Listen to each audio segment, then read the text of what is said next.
नमस्ते, मेरा नाम है मलिका मिश्रा और मैं को फाउंडर हूँ कौटिल्य IAS अकेडमी की। अभी आज एक टॉपिक हम डिस्कस करेंगे।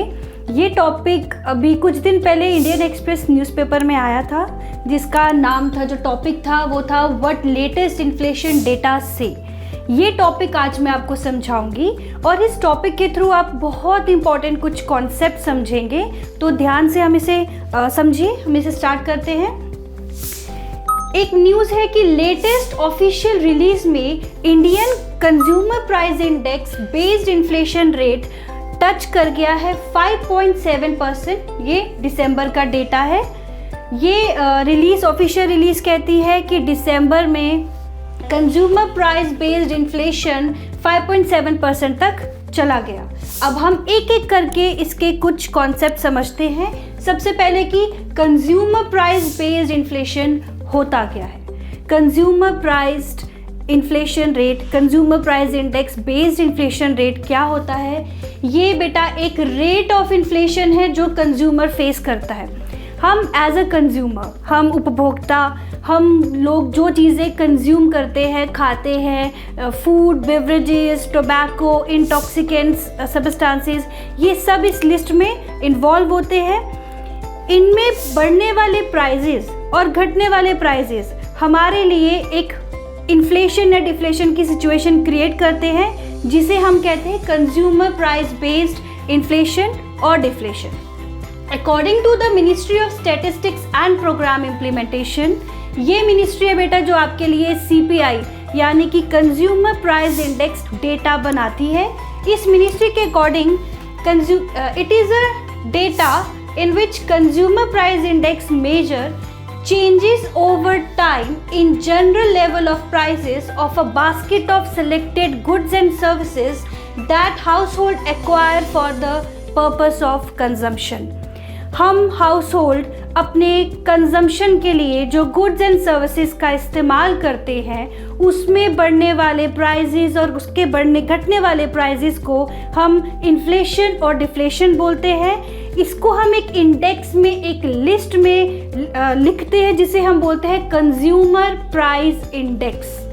यानी कि फॉर एग्जांपल मान के चलते हैं कि हम हाउसहोल्ड है, हम कुछ चीज़ों का इस्तेमाल करते हैं। मैं एक बकेट लूँ, उसमें वो सारी चीज़ें ऐड कर दूँ जो हम as a consumer, food, beverages, आपके फ्यूल, ये सारी चीज़ें जो हम डे टू डे लाइफ में इस्तेमाल करते हैं, मैं उस बकेट में ऐड कर दूँ। ठीक है। अब उस बकेट का मैं प्राइस निकालूँ और बोलूँ कि इसका प्राइस बढ़ गया है या कम हो गया है, वो बकेट आपकी क्या हो जाएगी? Consumer price index. अगर उसका बेस ईयर के साथ अगर मैंने उसको मैच किया और प्राइस बढ़ गया तो आप बोलोगे इन्फ्लेशन आ गई। अगर प्राइस घट गया तो मतलब इन्फ्लेशन कम हो गई या फिर डिफ्लेशन आ गई। आगे और समझते हैं इसे। आपकी जो मैंने अभी बकेट की बात की है, तो अभी करंटली 299 आइटम्स हैं जो आपकी इस लिस्ट में ऐड की जाती है। टोटल 299 आइटम्स जो एज अ कंज्यूमर हम कंज्यूम करते हैं, जिसका रेट प्राइजेस बढ़ गए मार्केट में या कम हो गए, वो जब हम कैलकुलेट करते हैं तो कंज्यूमर प्राइस इंडेक्स में आपको टोटल 299 आइटम्स को ऐड किया जाता है। Consumer price index are constructed for both rural and urban consumers. देखिए, कंज्यूमर प्राइस इंडेक्स जो है आपका, ये बेटा आपके रूरल बेस्ड जो ग्रामीण लोग जो चीज़ें इस्तेमाल करते हैं, उनकी आप एक अलग से लिस्ट बनाते हो। एक आप लिस्ट बनाते हो अर्बन लोगों की, और एक लिस्ट बनती है आपकी मिक्स्ड, जिसमें आप रूरल और अर्बन दोनों को इन्वॉल्व करते हो। सभी जनता, चाहे वो ग्रामीण क्षेत्र की हो या शहरी क्षेत्र की हो, दोनों जनता इस जो भी चीज़ें कंज्यूम कर रही है, उसकी लिस्ट हम इस वाले में मिक्स में ऐड करेंगे।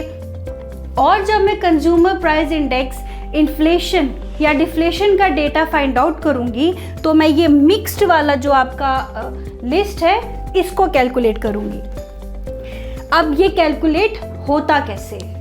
ओके, हम देखो, बहुत सिंपल सी चीज़ है। जब मुझे किसी चीज़ को कैलकुलेट करना है तो मुझे एक बेस ईयर रखना पड़ेगा, उस एक आधार रखना पड़ेगा, और उस आधार से मैं अब हर साल आगे कैलकुलेट करती जाऊंगी। तो सरकार ने आपका ये बेस ईयर बनाया है 2012। अब 2012 में मान के चलिए मैंने एक बकेट ली और मैंने कंज्यूमर जो चीज़ें कंज्यूम करता है उसे उस बकेट में ऐड किया, ठीक है। अब उस बकेट को फॉर एग्जाम्पल खरीदने के लिए लगे 100 रुपये, एग्जाम्पल के तौर पे कि उस बकेट को खरीदने के लिए 2012 में हमने जो चीज़ें ऐड की थी उसको लगे 100 रुपये। अब मैं क्या करूँगी, आने वाले सालों को उस 2012 के साथ कंपेयर करूँगी। अगर मैं 2024 में हूँ, 2024 में मैं सेम बकेट लूँगी, सेम वही चीज़ें ऐड करूँगी जो मैंने 2012 में ऐड की थी। अब मैं देखूँगी कि वो चीज़ें जो 2012 में ख़रीदने में मुझे 100 रुपया लगा, अब मुझे कितना प्राइस लग रहा है। अगर उसका प्राइस 100 रुपये से बढ़ जाएगा तो मैं कहूँगी कि इन्फ्लेशन आ गई है। अगर उसका प्राइस कम हो जाएगा तो मैं कहूँगी इन्फ्लेशन कम हो गई या फिर डिफ्लेशन की तरफ हम चले गए।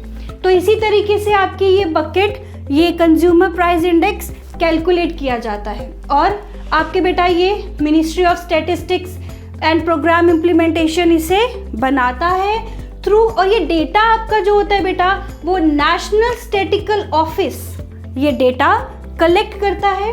और अभी आपके करंटली आपके 1181 विलेजेस, 1114 अर्बन मार्केट से ये डेटा वीकली बेसिस पर NSO कलेक्ट करके लाता है और इसी के बेसिस पर आपकी आगे फर्दर कैलकुलेशन की जाती है। ओके, अब इसके क्या क्या कंपोनेंट्स हैं। कंज्यूमर प्राइस इंडेक्स में कौन कौन सी चीज़ें, जो मैंने आपको बकेट की मैं बात कर रही हूँ, उस बकेट में कौन कौन सी चीज़ें ऐड की जाती है। जैसे कि मैंने आपको बताया, यहाँ पर आपके फूड, आपने बास्केट ली, उसमें आपने फूड डाला, आपने बेवरेजेस डाले, पान, tobacco, intoxicants, clothing, footwear, housing, fuel, light और अदर मिसलेनियस, ये हो गए गुड्स। सर्विसेज के एग्जाम्पल ले तो जैसे कि एजुकेशन, हेल्थ केयर सर्विसेज, ये सारी चीज़ें आपने वो बकेट के अंदर ऐड कर दी। ओके, अब देखिए, अभी इसमें एक और इम्पॉर्टेंट चीज़ जानने वाली कि जो आपका फूड आर्टिकल है इसको मैक्सिमम वेटेज है इस बकेट में। हर एक उस बकेट में डलने वाली चीज़ों को एक प्रॉपर वेटेज दिया गया है। ओके, फूड आर्टिकल को मैक्सिमम वेटेज क्यों दी गई है 54%? क्योंकि हम इंडियंस अपना सैलरी, अपनी इनकम का, अपने वेजेस का मैक्सिमम शेयर जो है वो खाने पीने पे लगाते हैं, इसीलिए खाने के आर्टिकल्स को ज़्यादा वेटेज दी गई है। और इसके बाद सेकंड बिगेस्ट कंपोनेंट है जिसको इसके बाद सेकंड नंबर पे वेटेज मिली है, वो है आपके अदर मिसलेनियस सर्विसेज।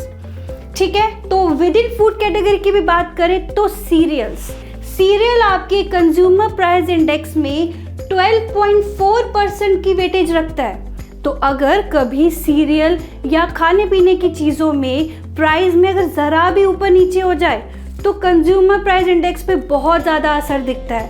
ठीक है, okay, this means spike in price of food article like cereals, vegetables, milk, pulses, ये बहुत ज़्यादा इम्पैक्ट डालती हैं किस पे, कंज्यूमर प्राइस इंडेक्स पे। तो हम इसे बोलेंगे कंज्यूमर इन्फ्लेशन आ गया है। रीज़न मैंने आपको बताया, क्योंकि हम इंडियन अपना सैलरी का ज़्यादा पोर्शन खाने पे लगाते हैं, इसीलिए इसे CPI में अच्छी खासी वेटेज दी गई है।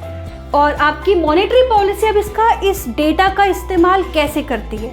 जैसे कि आपको पता ही है, मॉनेटरी पॉलिसी कमेटी होती है जो टाइम टू टाइम आपकी पॉलिसीज़ बनाती है ताकि इन्फ्लेशन और डिफ्लेशन को कंट्रोल किया जा सके। तो आपकी ये कमेटी ने अपना जो टारगेट सेट किया है वो है 4% +2 -2 चलेगा, यानी कि इनका टारगेट है 2% to 6% of the consumer price index.